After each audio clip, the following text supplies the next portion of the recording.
scheming reptilian shapeshifters in human disguises, infiltrating the highest levels of corporate and political power, ruling us from another dimension and feeding off to suppress your true potential.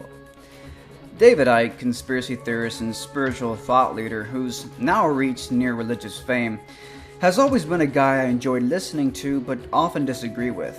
I mean, he was right about a few things, like the Federal Reserve banking cartel, the way corporate and political powers are equally an enemy, and how our universe may very well be a holographic matrix, which is now a mainstream scientific theory debated by top physicists. But one of the theories that has always left me scratching my head was David's reptilian theory. I've listened to his seminars on this subject and always felt like there was insufficient evidence to prove it. I concluded that maybe David has just run out of things to say after over 2 decades of spiritual epiphanies. Maybe his best days were behind him, and this reptilian stuff was just a fraud designed to keep generating new material for his books and world tours, which every year David always seems to come up with enough new epiphanies as material to fill up an entire book. But recently, in the past few months, I've stumbled across some very interesting information that might actually prove David Icke's reptilian theory, or at the least prove that he was onto something when he came up with it. Now, keep in mind, I'm the guy who made a video debunking some of the reptilian theory stuff. One of my videos has over 120,000 views, and although it doesn't specifically discuss David's version of the reptilian conspiracy, it does talk about another similar version. You can click right here to watch that video in a separate window. So, for a guy who recently debunked some of this reptilian nonsense, what the hell am I doing making a video in defense of it? Well, one of the startling and sobering facts I discovered is that on a biological and psychological level, reptilian themes are actually very much a part of the current scientific literature. Yes, that's right. Reptilian concepts have been a part of the medical and scientific community for decades, but few people know about it or even connect it to David's work. It turns out, evolutionary biology proves that humans evolved from reptiles and fish. This is a pretty well-known fact, but in recent years, research has found astounding evidence that proves that our reptilian ancestry is much closer to our day-to-day lives than we think. How close? Well, it's actually inside your brain right now. Now, before you freak out, just know that this is entirely normal. It's called the R complex, or reptilian complex. That's right, they even call it reptilian. Scientific research proves that our current human brains can be divided into 3 separate brains. The 3-brain model is called the triune brain. It was proposed by American physician and neuroscientist Paul D. MacLean as a way of looking at the human brain from an evolutionary perspective. The first brain is called the R complex, or reptilian complex. This is the most primitive part of the brain, and it's also the oldest. The reptilian brain is responsible for some of the most basic and primitive aspects of human biology, like fear, instinct, hunger, fight or flight response, etc. In fact, the R complex is also associated with the amygdala, which is the brain's fear response center. In essence, the R complex is understood as being the oldest part of the human brain, going back to our ancient past having evolved out of fish and reptiles. Because evolution is a gradual cumulative process, the reptilian brain is still part of our biology, but now the brain has evolved to include the latest installments, known as the paleomammalian complex and the neomammalian complex. Basically, we have a lizard brain in our heads, and our entire lives are fundamentally based on these reptilian biological influences, whether we like it or not. But our human connection to reptiles extends beyond the confines of our brains. One of the creepiest things I've ever seen are pictures of a human embryo in its early stages, because by day 28, the embryo already begins to exhibit certain qualities that look like lizards, but also can be biologically categorized as such. You can see a tail-like portion near the bottom. Some researchers claim that upon closer observation, you can actually see gills like on a fish on the embryo. Even Carl Sagan, famous astronomer and astrophysicist, in his book The Dragons of Eden, wrote, "It does no good whatsoever to ignore the reptilian component of human nature, particularly our ritualistic and hierarchical behavior.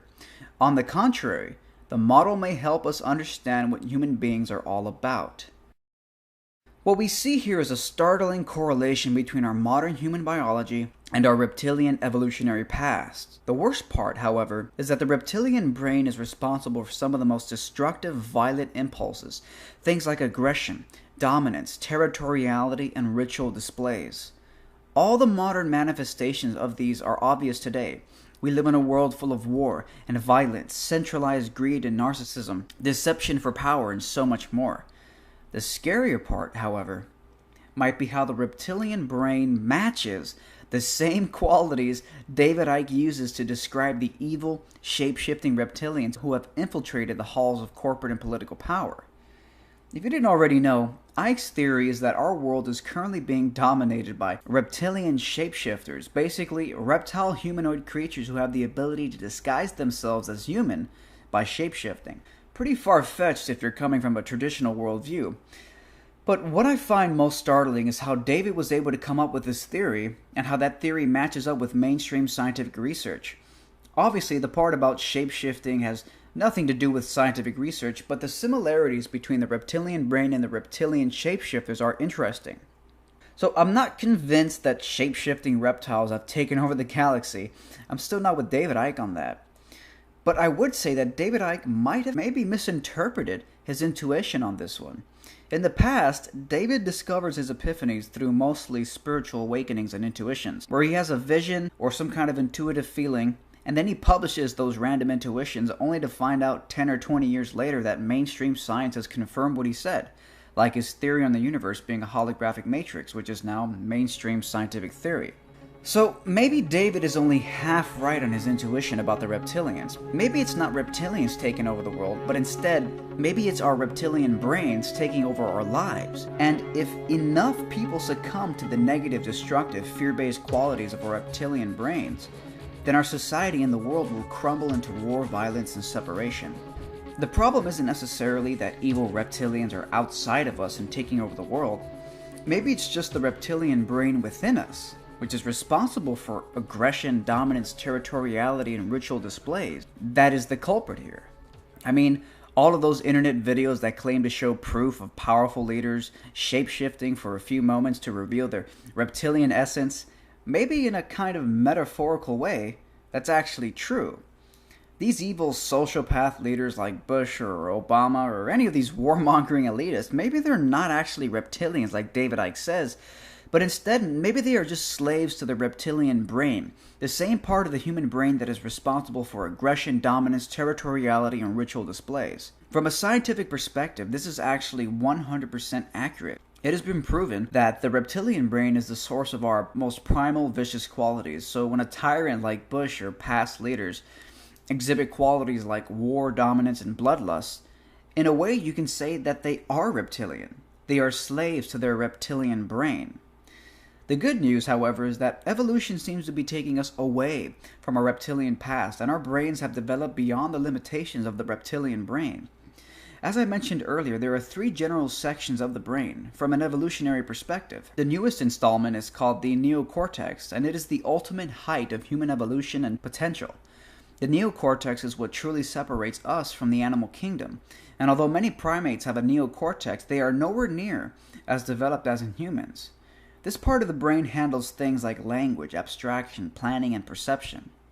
Sadly, the reptilian brain still persists, and it is oftentimes the source of our fears, worries, anxieties, depression, and even procrastination. World-famous thought leader and best-selling author Seth Godin has long talked about the reptilian brain and how it destroys human potential when it comes to life goals and what we want to accomplish. You call the voice in our brain that keeps us from doing that lizard brain? Right. So the amygdala, the Steve Pressfield's resistance, the voice of the lizard. And there's all sorts of ways I can show you this anecdotally, but I can also show it to you in the lab.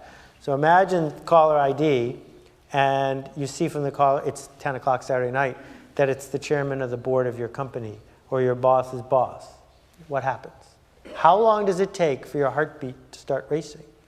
Right? Did you have a whole calculation going through all the math, or did it happen instantly? It happens instantly.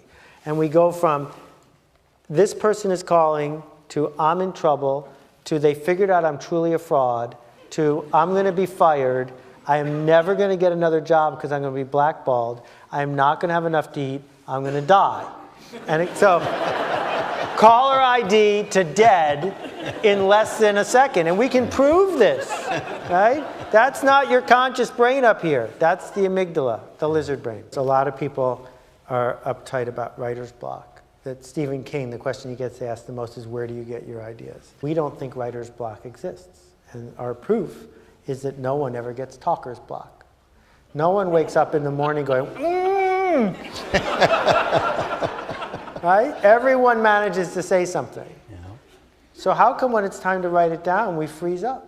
And Steve Pressfield calls this the resistance. If you're going to read one book after today, please go read The War of Art, or the shorter version, which I was lucky to publish, Do the Work. And Pressfield talks about the amygdala, which is right back here. If you go to a bio class here, you'll learn about it. It's the prehistoric brain. It's the brain dinosaurs had, lizards have, foxes have. It's the brain of a wild animal. We still have it. It's left over. It's the brain that kept us from getting eaten by a saber-toothed tiger back in the day. Well, that brain doesn't want to be held responsible. That brain doesn't want to be eaten. That brain doesn't want to be blamed. So when you take out a pen and have to say, I believe this, it gives you a reason not to. It comes up with an excuse. I don't have anything to say. I don't have any good ideas.